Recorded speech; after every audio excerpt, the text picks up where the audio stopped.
What's up, guys? Welcome back to the review and discussion for UnOrdinary episode 344. So, this episode is pretty hectic, honestly. Pretty hectic.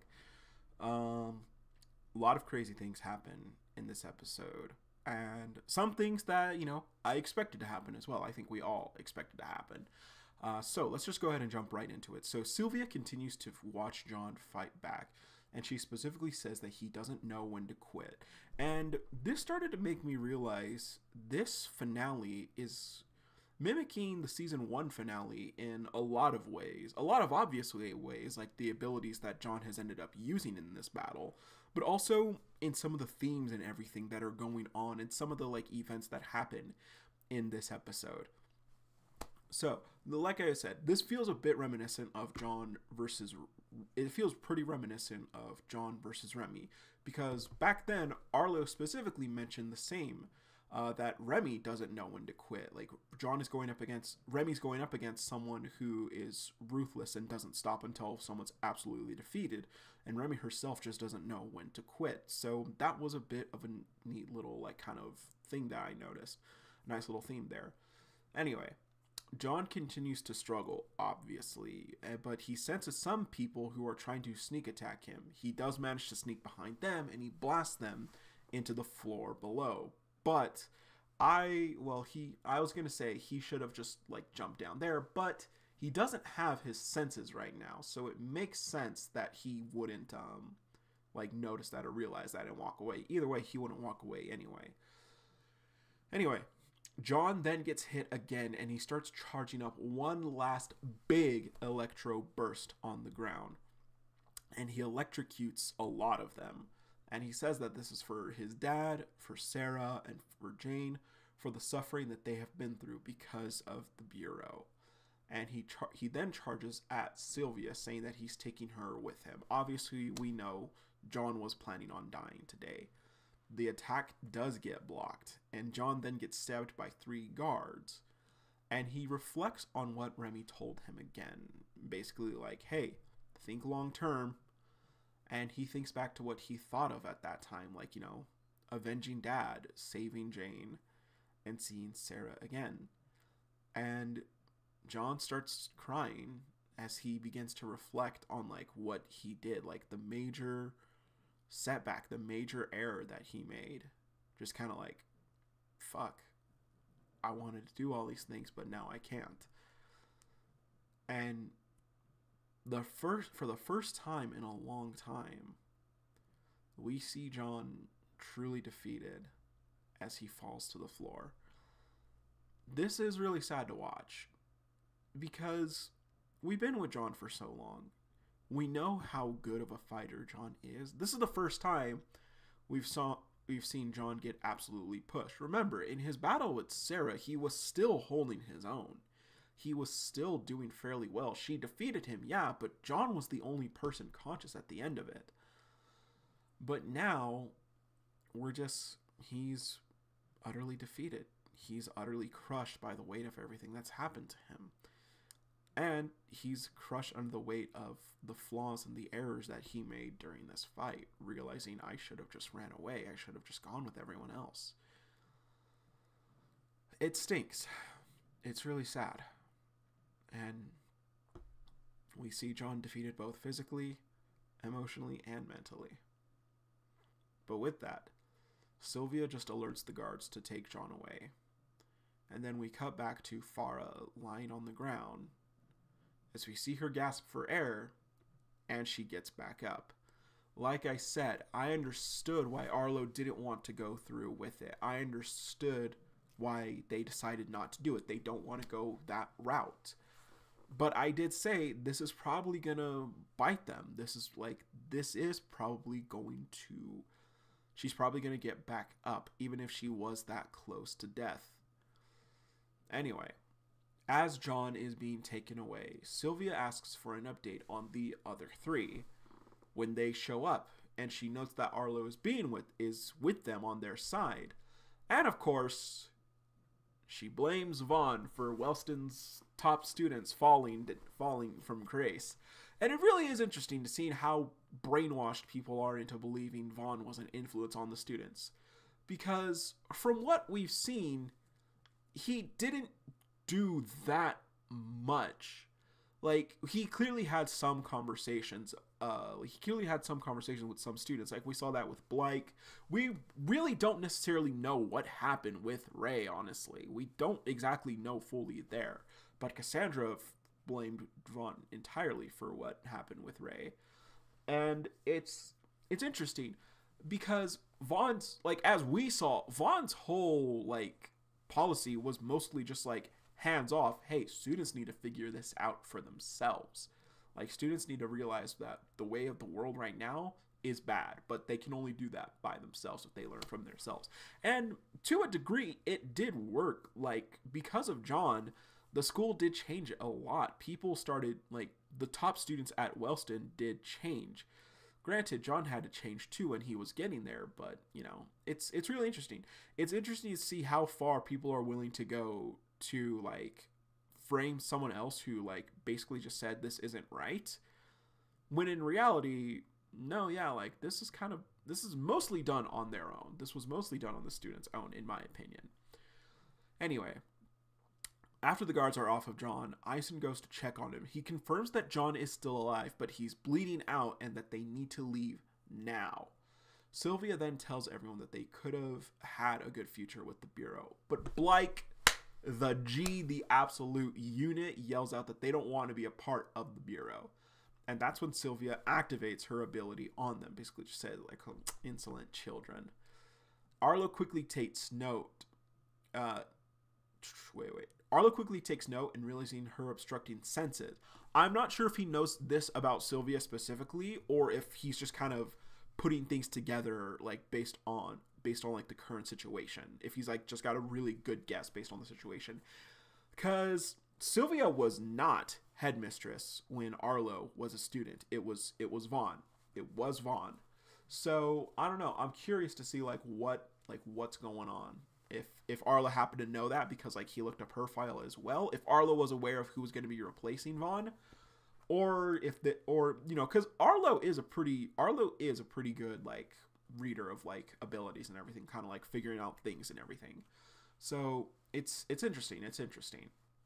Especially because there's one other thing later that kind of makes me think, like, is this really all she can do? Anyway, Arlo, he realizing that she's obstructing the senses, he throws up a barrier. And I did call it, I kind of said, like, well, maybe not fully, but I did say, when he puts up the barrier, it negates it. Seemingly everyone has their senses back. So yeah, I said, like, it's probably going to, like, weaken it a little bit, but yeah, it is interesting because, like I mentioned, like it was mentioned in the previous episode, Remy and Blake mentioned that the barrier was only weakening Farah's ability. So I am curious, like, what the actual, like, power difference is, because if he was able to negate, or if he was able to weaken Farah's ability, why can he negate Sylvia's ability? Maybe Farah actually does have a bit of power, because he does mention that the ability that Sylvia's ability is not offensive. It isn't offensive. He can still feel her aura pressing against the barrier, but he does specifically say this isn't offensive. So I wonder if maybe Farah has a bit of power, more power to her ability than Sylvia does. Uru, you owe us a lot of stat sheets, Uru. You owe us a ton of stat sheets. I don't want to see just, like, one or two at the end of the episode of like the finale. I want to see, like, I want to see all the level ups, because there's level ups, Uru. Don't lie. We know there's level ups. I want to see Sylvia's ability. I can understand if you want to withhold that for now. I want to see Farah's ability, and I want the abilities of I want the levels of all the Bureau agents that were there. That's all I'm saying. Anyway.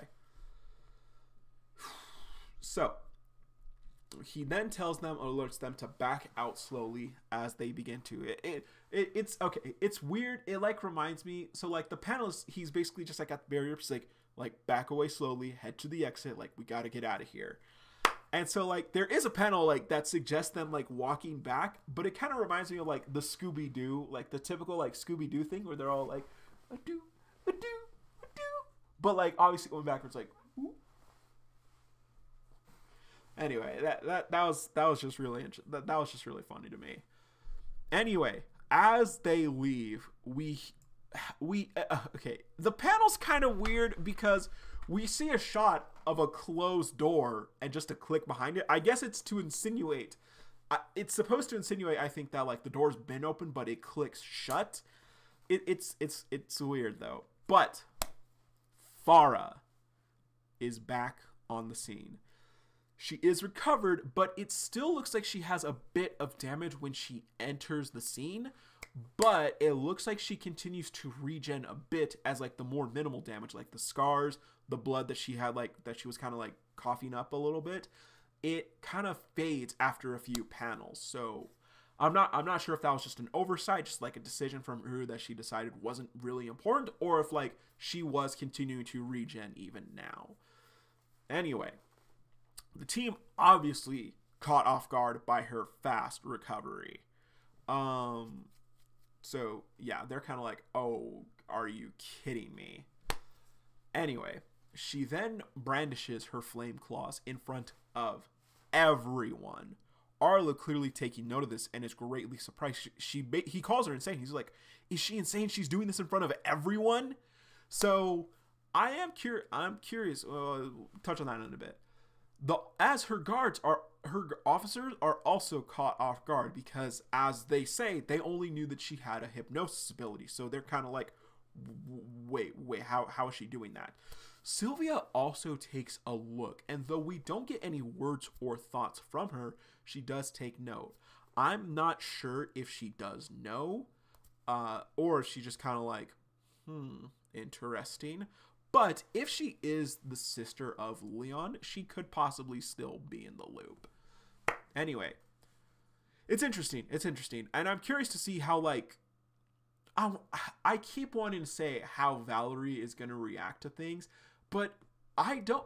Again, I'm sticking with that Valerie is an Ember grunt at the end of the day. I don't think she's necessarily a leader of the project or anything, but I am very curious to see what repercussions, if any, will happen because of this. Maybe Farah is getting too greedy. Maybe Farah's like, I don't have a very offensive ability. Like, blah. Maybe she's like upset about that. But now that she has like super strong power thanks to like conversion technology, I wonder if it's starting to go to her head like, I can do whatever I want. So I do wonder if the Bureau is going to be like, you got too greedy, Farah. Anyway. Yeah. So, yeah. She then taunts Arlo a little bit. She basically says like he's probably not cut out for the Bureau because he couldn't finish the job. And yeah, that tracks actually. It's interesting because it does make me think that maybe the Bureau agents actually have no regard for their own lives. It's kind of starting to seem like everything the Bureau does is for like maybe the greater good of the Bureau, the greater good of society, because like, I don't know, it's interesting.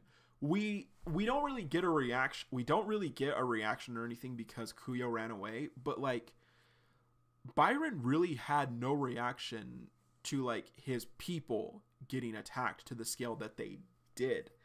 And as we see later in this thing, these agents kind of have like, none of them really show fear. None of them really like hesitate much when it comes to it. They do hesitate when it comes to like waiting for orders and everything, but everyone kind of has this mentality of like, get the job done. So I am curious, like, do the agents not care for their own life? Especially because Farah specifically says, like, you couldn't even finish the job. Like, you're not cut out for this. So I am wondering, did Farah, like, if Arlo killed Farah, would, like, would that would prove that he's like them, because it would prove he's willing to do whatever it takes. But it also kind of implies Farah has no regard for her own life. In my opinion, if she can die in service of the Bureau, it's a cause worth fighting.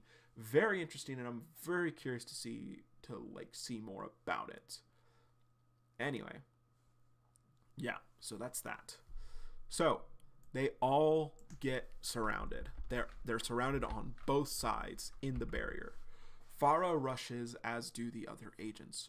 Remy then tries to electrocute the agents, and Sylvia seemingly implants a command on them, kind of similar to Orin. We just kind of see her think to resist pain, and they charge through Remy's lightning with kind of unfazed. They just kind of continue to going.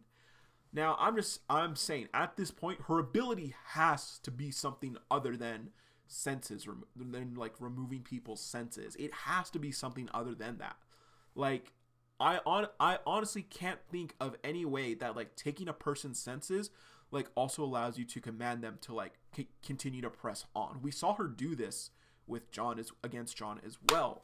So I'm curious, like, what actually is her ability? That's why I want Uru to show us so bad. Like I said, she's probably... Wait a minute. If Sylvia is Leon's sister, if their like ability seems to be hereditary, similar to Jane, Cameron, and John's family, what if the reason Leon's family is in charge is because they've like kind of placed these like mind control commands on the strongest people in society?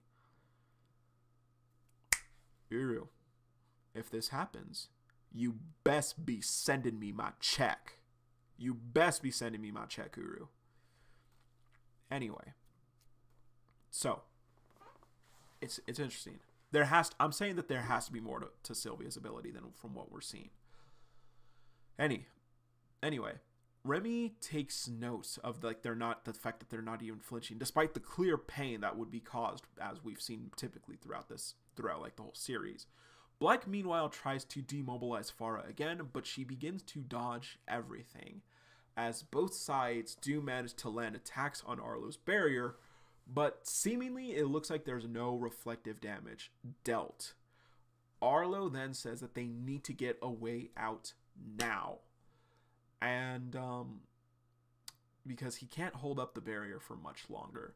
Blyke then creates an out by like kind of blasting the wall as they get surrounded by more agents. And again, I brought this up before in one of the other episodes, but again, why didn't they do this earlier? Like, they literally said they would do this, and they did create holes in other episodes. Like, they created holes in the wall in other episodes. So it just like, it seems really weird that like now that the chips are down, well, okay, no. It makes sense from the viewpoint that they had to go back and get John. But yeah, it's just like, dude, you've been doing this you've been making holes in the school all day, dude. Anyway, it just seemed kind of weird in my opinion. So, the group does a logical, but at the same time, a dumb move. They separate from each other. You can probably guess where this is going to go. So, Blyke creates the hole in the roof. Remy says that her and Ison, who's been holding on to John at this point, will clear the path on the ground level so that they can all escape. As they do, they begin doing crowd work. Remy goes to town with the lightning on a bunch of guards. Ison kicks one guy, and we cut back to Arlo, as there's another strike at the barrier that does do reflective damage, it seems, as we see kind of Farah and the other guards taking damage from it. And Blyke unleashes another pulse to try and get everyone off of Arlo. Farah manages to avoid this, as Blyke tries to follow up again with more beams, but Farah manages to break through the barrier as it begins to shatter, and darkness begins to overtake Blyke and Arlo. And outside, we see Ison wondering what's holding Blyke and Arlo from catching back up. As Remy stops fighting and kind of just looks at the hole and sees that they're not coming. And tears begin to form down as she yells for them to jump. But unfortunately, it seems like they won't be able to hear anymore because we saw that Blyke was completely overtaken by the darkness. Now, like I said, this was a completely logical thing. And in the grand scheme, it makes more sense that they should focus on getting who can get out. But at the same time, it's unfortunate that it has to come at the cost of someone else. Like we've all been saying, this has been seemingly going a little too smoothly. There had to be a few monkey wrenches. And like I said, if it made sense for anyone to die, it made sense for Blyke to be. We don't know if Blyke is going to die. We don't know that for sure. But we do know that Farah doesn't care. Farah is willing to kill if necessary. We know that the Bureau was here to arrest them, but with this, they might just kill them at this point. They could still go the route of being captured and imprisoned by the Bureau, but it's tricky. It's tricky. This also is a bit reminiscent of the season 1 finale, episode 154, where once again, Remy was just on the ground level, kind of watching things unfold up top appear as she kind of like wanted to go up to help her friends again. But once again, she can't do that. They have to leave now, and I'm curious if they're going to abandon Blyke and Arlo. I wonder if Blyke and Arlo actually can get out of this situation, because Arlo's barrier has been completely shattered. Blyke is the weak link right now. So, yeah.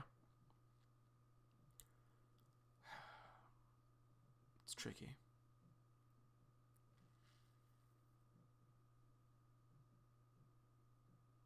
I guess one thing Blyke could potentially do, supercharge up a pulse. He has pretty good defense, and his pulse is kind of a defense mechanism.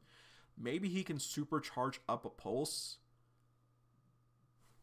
release it. Maybe that will negate a bit of the sensory deprivation for a bit, enough for him to like see the hole, grab Arlo, and jump out. It's weird. It's interesting. But that is it for episode 344. This episode is really good. I really like a lot of the things happening. And one thing that did happen in the release when I read it first, there was a little snippet like at the end that kind of like popped up when I scrolled to the bottom of the end of the episode. It said, hey, be sure to catch the finale. So it's looking a lot like tonight's episode is the final episode for season 2. We're going to have to wait and see. There was no little like snippet at the end like, hey guys, next week is the season finale. So we're just going to have to wait and see. It is starting to look like though that 345 is the season finale. So I wonder if season 3's finale will end with a 35 then. Anyway, overall, this episode is still really good. I don't think it's as good as the last episode, if I'm being honest. But I still overall think that this episode is really good. So I will give episode 344 a level 8.5. It's still a really good episode. I still really like the conversations that happen. I like the character moments in this episode a lot. No, you're right. I'll give it a level 9. I'll give it a level 9. Because the moment with John is really nice. It's sad. It's not like nice in a good way, but it's a nice moment of like John reflecting on the mistake that he's made, and I like it a lot. But John's out of commission, and they have to make a hard decision about whether to leave or to try to continue to fight to get everyone out. Who knows? But that'll be it for this review and discussion, guys. Let me know what you think down below in the comments. And as always, see you guys tonight for possibly the finale. But until then, see you, Space Cowboy.